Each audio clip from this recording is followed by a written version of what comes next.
Hello everybody and welcome to another Canada video vlog. I've not done one of these in a while. A lot has changed, and I mean a lot. Firstly, I've grown my beard back. We've had a son, our second son.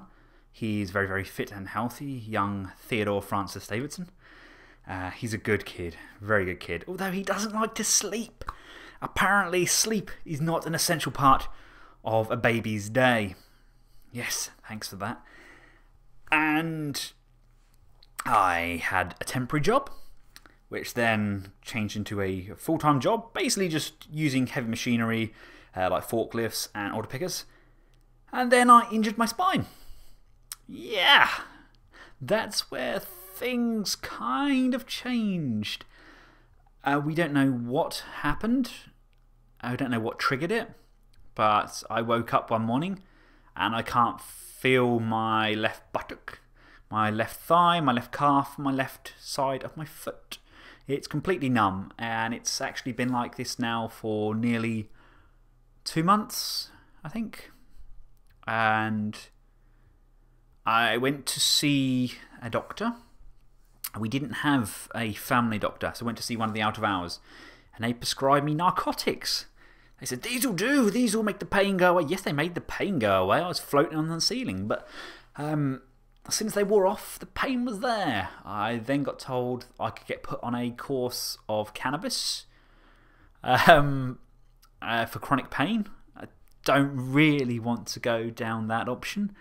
And they're now giving me some sort of medication to numb the nerves.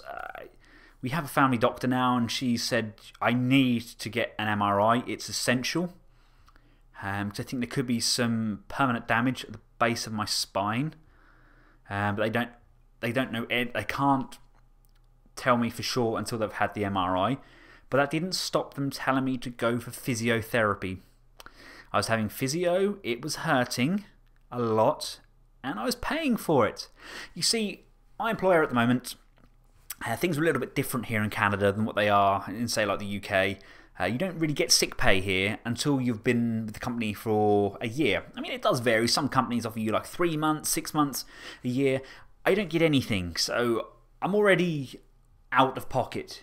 And then when I have to pay for a physio at $80 a pop, and I've had like 6 treatments of that. And then they give me a prescription, say you need to go and buy these medication. This will help. This will help. That was $100 a pop. Yeah, my money's going down pretty quick. There goes any deposit I had for a house. It's just depressing. I worked so hard to get here, and Canada, your health system has failed me. I've been told I'm on a 9-month waiting list for an MRI. I got told they won't operate on my spine now until I've had the chronic pain for at least 6 months. And to top it all off, today my wife was checking my back and she found a lump on my spine. I don't know what that means. It could just be like a gristle or something. It could just be inflammation. I don't know, but hey, am I ever going to find out? Probably not in Canada. Unfortunately, the way things are going, this was my dream. I dragged my family out here. And I feel bloody useless at the moment. I'm on high medication, very high dosage to numb the pain, but it's taking in the morning and it's taking in the evening. That gap in the middle, it's severely painful, and the gap throughout the night, I'm getting about an hour's sleep at best because I cannot sleep. The pain is stupidly intense. It's not fun. I feel sorry for my wife. I really do. She's got like 3 children to look after right now. But it's terrible. I've got a baby, and I can't even carry the baby around without having to keep stopping. I can't sit down for long periods of time. Hence, this video is short. I can't do it. I'm still doing my YouTube videos, and they're taking me a whole day to review one thing because I stop, start. That being said, sitting down is probably the most comfortable position I have because my body is above my knees. As soon as I start to go backwards, it's excruciating, which sucks balls. It really, really does. Like I was saying, I digress. I can't carry my child. My 7-year-old son has to put my socks and shoes on for me. They don't fit him, but now he has to put them on. I can't reach, and that's very belittling. It is. My son looks up to me. He wants to be like his dad, and at the moment I can't really be the dad that he sees me as, which is that's bad. It feels awful. So it looks like we may be going back to the UK, which is a darn shame. We tried to make it work this time round. Don't get me wrong, our son was born here, so we have a little Canuck. We have a little Canadian son. So we've got you there, Canada. We can always get back in. Now, we do have our 5-year residential visa, so we just have to spend, I think it's 2 out of 5 years here to claim it again. And we've already spent nearly a year here, so it's definitely not out of reach. I just wanted to do it now. So please, guys, if you're coming out here, be prepared. We've moved to Moncton, which is in New Brunswick, and you do have to know French. A lot of people say you don't. It is bilingual. They cannot victimise you if you cannot speak it. To get any money here, you need to be bilingual. It's just a done thing. They won't employ you if you speak a single language. They can't not employ you, but they just happen to find a lot of people that are bilingual. So you get put right to the bottom of that pile. If you get some qualifications, come here with your qualifications. I've worked with machinery for the best part of my career, and it's worth nil point here. It really isn't. I was hoping to get into Halifax because I have a ship working with crane driving and the IMV operations. I'm probably more qualified than half of the staff at the Halifax port, but unfortunately it is union-led, so that means I'm not welcome. You have to have a family member in the union or be in the union yourself to get employment there. I could apply for the Vancouver port. Again, that is union-led, but they do have an opening.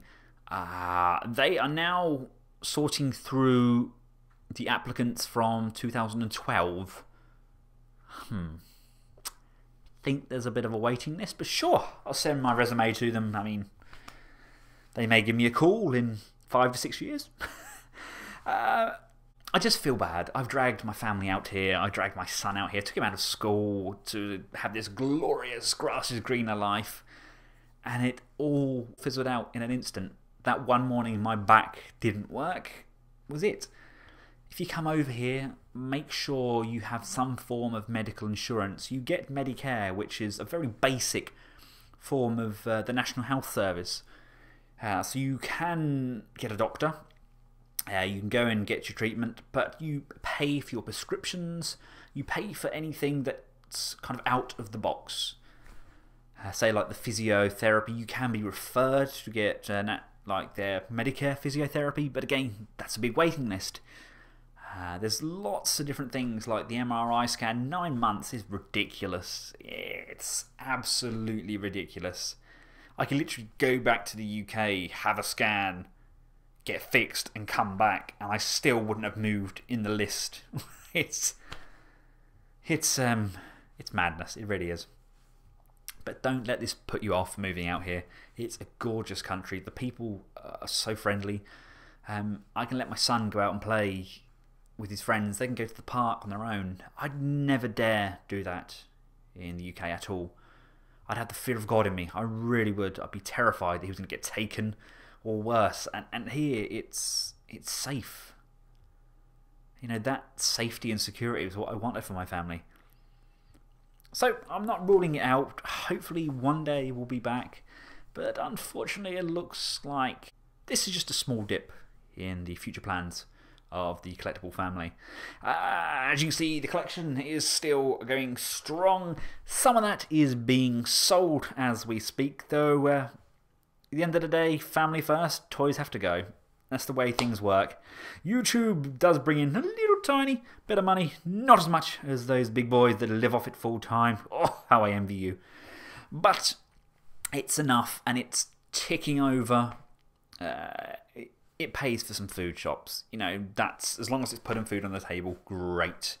I don't want to have to stop doing this because I love doing it. It's my getaway. It's my peace of mind. It's my therapy. You know, ever since I had the PTSD treatment, this has been my go-to thing to calm me down, soothe me, and it works wonders. It really does. You'll be surprised how many people that have suffered from PTSD or like-mind trauma resort to doing stuff like this. It's incredible. As you start to speak to people, they regress. They regress to almost a childlike state, which is definitely where I'm at. Just ask my wife. But anyway, that's another story. Maybe I'll talk to you guys fully about the PTSD and the treatment one day. Maybe you guys would like to hear that story. Maybe it's a story that deserves to be heard. Who knows? Maybe I'll write a book. No, I won't write a book. Picture book. I could probably do a picture book with finger painting. But anyway, thank you all very, very much for sticking with me for this. And sorry it's been so long for me to update this video log. I know some of you may have already moved out here. Some of you may not. Some of you are thinking of it. Some of you are thinking, Ben, you're bloody daft. Why would you even bother coming out there? Hey, I get to grow a beard and get to wear check shirts. Until next time, for myself and Canada, goodbye.